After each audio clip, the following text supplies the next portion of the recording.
우리가 계속해서 북이스라엘과 아람의 전쟁을 하는데 길르앗 라못이라는 지리적 요충지를 두고서 전쟁을 하는 그런 내용을 2, 3일간 계속 살펴보고 있습니다.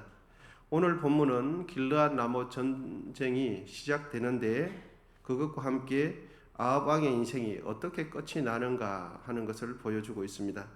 아합 왕은 길르앗 라못을 탈환하기 위해서 남유다의 왕인 여호사밧 왕에게 도움을 요청했고 전장에 출정하기 전에 먼저 이렇게 물어보았죠. 400명의 거짓 선지자들에게 물어보기도 하고 또 미가야 선지자에게 이번 전쟁의 전투 결과가 어떨는지 예언을 부탁했는데 미가야 선지자만 아합 왕이 죽게 될 것이다 이렇게 이야기했고 나머지 400명의 예언자들은 큰 승리를 거두게 될 것이다, 나가서 승리를 취하소서, 이런 거짓된 예언을 했다는 것을 살펴보았습니다.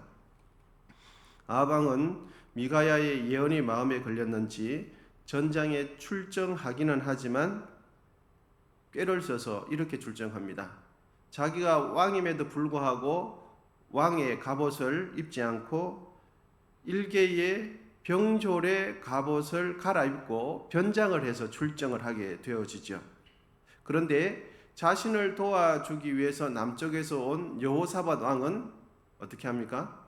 그냥 왕의 그 갑옷을 입고 출정하도록 하고 자기만 일개 병사의 갑옷으로 변장을 하고 출정하는 것입니다. 여러분 이제 본문 30절 한번 보시면 좋겠습니다. 본문 30절입니다. 우리 같이 한번 읽어보시겠습니다. 시작.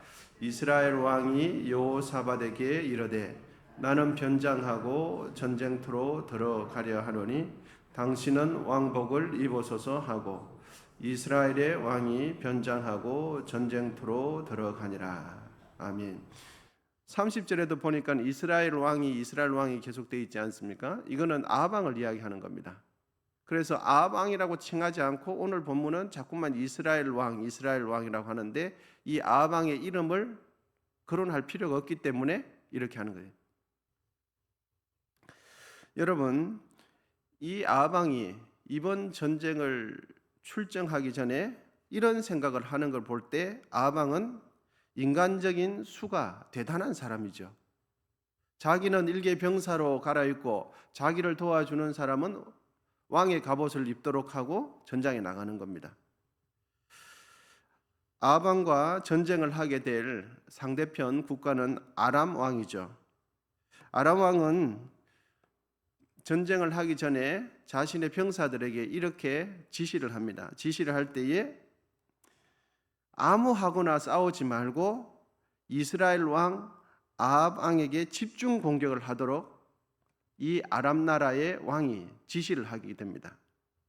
여러분 이제 31절입니다. 31절 같이 한번 읽도록 하겠습니다. 시작. 아람의 왕이 그의 병거의 지휘관 32명에게 명령하여 이르기를 너희는 작은 자나 큰 자와 더불어 싸우지 말고 오직 이스라엘 왕과 싸우라 한지라. 지금 이제 전쟁이 시작되기 전에 이쪽 진영에서는 이런 계획을 세우고 이쪽 진영에서는 이런 계획을 세우고 있는 겁니다.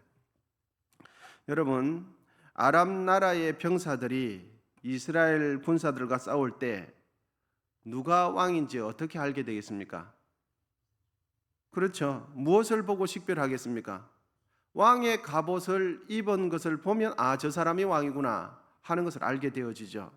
그리고 왕이 탄 마차라든지 말을 보면 일개 병사와는 다른 독특하고 아주 더 이렇게 화려한 복장이나 이런 걸 보면서 저 사람이 왕이구나, 중간급 간부이구나 알게 되겠죠. 그런데 왕의 복장을 입은 것을 보고 이스라엘의 아람의 군사들은 이스라엘 왕인 것을 확인하도록까지 아람 측에서는 전략을 세운 겁니다. 여러분, 아람 나라의 이 같은 전략을 꿰뚫어 본 아합 왕은 일개의 병사의 복장으로 변장하고 자기를 도와주기 위해서 온 남쪽에 온 여호사밧 왕은 왕복을 그대로 입도록 왕의 갑을 입도록 하고 출정을 나가는 겁니다.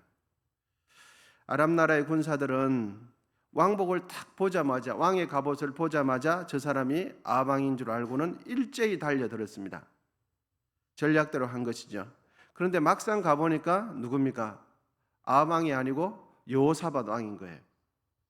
그래서 아람 나라 군사들은 사람이 아닌 것을 보고는 살려두게 됩니다.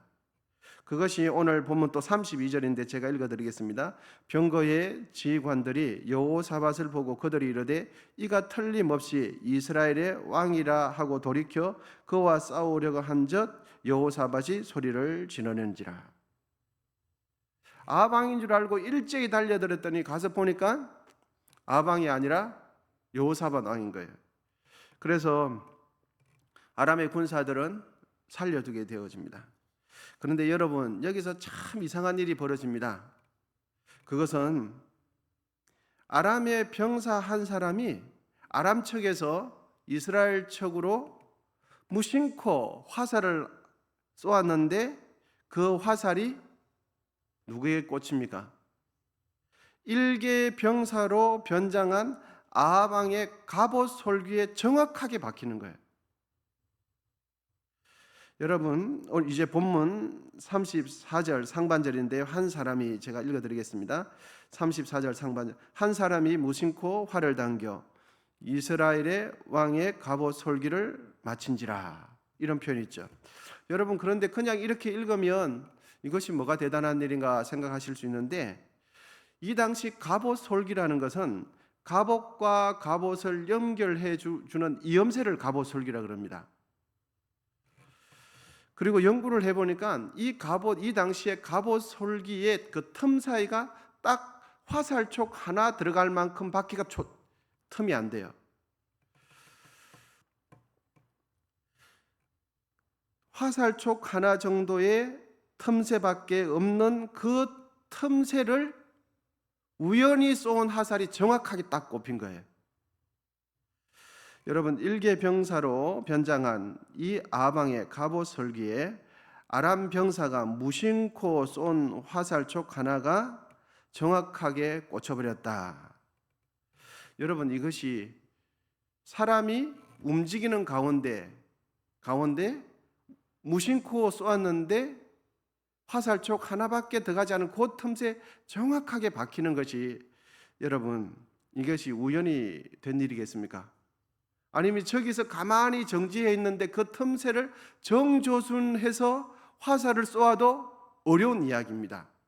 그런데 사람이 움직이죠. 그리고 무심코 쏘았는데 그게 갑옷 솔기에 정확하게 박힌 거예요.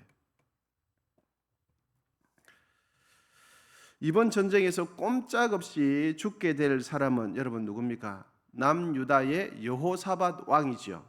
그가 왕복을 입었기 때문에. 그런데 하지만 이번 전쟁에서 죽지 않고 살 확률을 최대한 높인 왕은 누굽니까? 아합 왕인데, 우연히 쏜 화살이 마치 갑옷 솔기를 정지시켜 놓고 정조준한 듯 정확하게 꽂혀서 죽은 왕은 여러분 누굽니까? 아합 왕이죠. 죽게 될 확률이 거의 100%인 여호사밧 왕은 죽지 않고 살게 될 확률이 거의 100%인 아합 왕은 죽게 된 것입니다. 그것도 우연히 쏜 화살에 죽은 거예요. 여러분, 이것이 정말 우연히 된 일일까요? 인생을 살다 보니 이럴 수도 있고 저럴 수도 있는 그런 상황 가운데 생긴 일 같습니까? 가만히 서 있는 사람의 갑옷에 정조준해서 쏴도 명중하기 어려운 그 갑옷 솔기에, 움직이는 사람의 갑옷 솔기에 맞췄다. 여러분, 우연히 된 것 같습니까? 아닙니다. 이것은 하나님께서 철저하게 계획한 거예요. 그럼 어떻게 이걸 설명하실 수 있냐? 여러분, 사람의 눈에 보기에는 우연처럼 보이지만 우연히 된 일이 아니라 하나님께서 계획하신 일이에요. 이것을 어떻게 증명할 수 있냐 하면, 이번 길르앗 나무 전투가 있을 때에 400명의 예언자들은 뭐라고 예언을 했습니까? 승리하게 될 것이다 라고 예언을 했죠. 그리고 승리를 취하소서라고 예언했죠. 그런데 진실로 하나님께서, 여호와 하나님께서 주시는 메시지 그대로 예언하는 한 사람의 예언자 미가야 선지자는 어떻게 예언했습니까? 어떻게 예언했죠, 여러분? 죽게 될 것이라고 예언했죠. 여러분, 하나님께서 예언해 주신 그대로 된 거예요.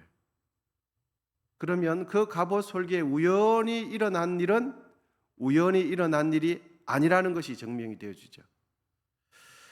여러분, 하나님께서 만물의 창조자, 만물의 주관자, 하나님께서 나의 삶을 이끄시고 인도하신다라는 것을 믿는다면 우리는 내 주위에 있는 사람들을 어떻게 대해야 할지를 명확하게 알게 되어져요. 진실로 하나님께서 내 삶을 인도하신다는 것을 진실로 믿는다면 어떤 상황이 일어날 때마다 내가 어떻게 해야 되는지 혼돈이 아니라 명확하게 알게 되어져요. 만일 내 주위에 있는 모든 사람들과 내 주위에 일어나는 일들이 우연히 일어난 것이 아니라 철저하게 하나님 계획하에서 하나님께서 보내셔서 그분이 내 옆에 있게 되었다는 것을 믿게 된다면 우리는 내 옆에 있는 분을 어떻게 대할까요? 우연히 대하지 않아요. 그리고 막 대하지 않게 되죠. 왜냐하면 하나님께서 철저한 계획하에 그분을 보냈기 때문에. 여러분, 내가 이 땅에 태어난 거 우연인 것 같습니까? 아니면 내가 지금까지 관계를 맺고 살아온 내 주위에 있는 모든 사람들 우연히 내 옆에 있는 것 같습니까? 은성교회가 이 땅에 세워진 것, 6.25 전쟁 날 때 이북에서 내려온 사람들의 그 가슴 앓이 하는 아픔 사연들을 은성교회가 품어낸 것이 우연이 된 것 같습니까? 은성교회를 통하여 이 공동체 가운데 내가 어떤 누군가를 만나게 되고 알게 되어지고 한솥밥을 먹게 된 것 우연이 된 것 같습니까? 아니면 한 공동체를 이루며 이 시대를 함께 아파하며 이 시대를 함께 살아가는 우리가 우연이 된 것 같습니까? 여러분, 하나님께서 만물을 창조하시고 하나님께서 날아가는 참새 2마리도 하나님께서 명하시지 않으면 떨어지지 않는다라는 것을 믿는다면 내 주위에 일어나는 참새와 비교가 되지 않는 그런 사람들이 내 옆에 있고 함께 울고 함께 살아간다는 것 우연히 일어난 일일까요? 아니라는 것을 알 수가 있어요. 오늘 본문에는 아람 나라 측에서 군 일개 병사 한 명이 화살을 우연히 쏘았다라고 강조하지만 이 우연이라는 표현을 통하여 하나님께서 철저하게 계획하셨다라는 것을 말씀해줘요. 우연히 일어난 일이 아니라 우연처럼 보이지만 하나님께서 계획하신 일이다라는 것을 깨닫게 해줍니다. 여러분, 모든 것이 하나님께서 계획하신 것이라면 우리는 내 주위에 있는 사람들을 어떻게 대해야 할까요? 그리고 또 하나는 이 우연이 아니라 필연이라는 것을 생각할 때에 모든 부분에 있어서 내가 원하는 하나님의 뜻과는 상관없는 그런 곳에서 나의 유익을 위해서 우연이 아니라 필연인 것을 접목시킬 것이 아니라 진실로 하나님 뜻 가운데 있으면서 그곳에서 우연이 아니라 필연인 것을 확인해야 돼요. 그래서 아무데나 필연을 붙일 것이 아니라 하나님께서 명하신 그곳에서 하나님의 필연인 것을 확인해야 되는 거예요. 그렇다면 우리가 모든 삶 속의 상황 속에서 우연이 아니라 하나님 섭리 가운데 있어서 필연이라면 어떻게 해야 될까요? 말로만 필연이라고 할 것이 아니라 하나님께서 있게 하신 그 목적 그대로를 만들어내는 거예요. 하나님께서 있게 하신 그 목적 그대로를 하나님의 뜻 가운데 일어날 수 있도록 우리는 해야 되는 거죠. 여러분, 내 주위 사람들을 하나님께서 우연이 아니라 필연이라고 만들어 놓았다면 우리는 그분과 함께 예수 그리스도 안에서 진실한 사랑의 관계를 만들어내야 되는 거예요. 여러분, 우리의 삶은 하나님 안에 있으신 것을 믿으시기를 바랍니다. 하나님 안에 있다면 그러면 그 하나님 안에 있는 목적이 무엇일까요? 하나님의 뜻을 이루며 하나님의 인도하심 받는 것이 우연이 아니라 필연인 것을 우리는 알게 되어져요. 여러분, 오늘 하루도 살아가실 때에 하나님의 그 섭리 속에서 내 삶이 필연적인 이유와 목적을 따라서 그러한 삶을 살아내시기를 진심으로 축복합니다. 우연적인 사고는 하나님의 주권을 거부하는 불신앙적인 생각입니다. 그래서 우연적인 사고가 만물의 창조와 함께 나타나는 개념이 여러분 무엇입니까? 다윈의 진화론이 되는 거죠. 그래서 성경은 하나님 안에서 우연적인 사고와 생각이 아니라 하나님 안에서 필연적인 사고를 가지고 철저하게 하나님의 주권과 하나님의 일하심과 하나님의 이끄심을 믿고 하루하루 주 뜻대로 살아가라 라고 말씀하시는 것입니다. 여러분, 모든 것이 하나님의 필연적인 섭리라는 그 믿음을 가지고 오늘도 하나님 바라보면서 성령의 인도하심을 따라서 살아가게 되시기를 진심으로 축복합니다. 기도하겠습니다. 하나님 아버지, 오늘도 감사합니다. 새날을 허락해 주시고 또 아버지 하나님 아름답게 살아갈 수 있도록 기회 주시니 감사합니다. 아버지 하나님, 이 시간 정성껏 애물 드린 귀한 손길 가운데 함께 하시고 또 아버지 하나님 언성에 속한 모든 분들의 삶의 자리 가운데 승리하시도록 주여 복 내려주시고 붙들어 주옵소서. 아버지 하나님, 함께 교회 가는 날을 작정하고 우리가 품은 태신자를 매일같이 기도합니다. 주님, 그분들의 마음이 녹아지게 하시고 그분들이 주께로 돌아올 수 있도록 인도해 주시옵소서. 한국교회 가운데 은혜를 베풀어 주시고 오늘도 주를 바라보며 하나님 뜻 안에서 믿음을 가지고 살아낼 수 있도록 도와주옵소서. 이제는 우리 주 예수 그리스도의 은혜와 하나님 아버지의 담없는 사랑과 성령의 교통하심이 이제로부터 영원히 함께 하시기를 간절히 축원하옵나이다. 아멘. 주여, 삼창하시고 계속해서 기도하도록 하겠습니다.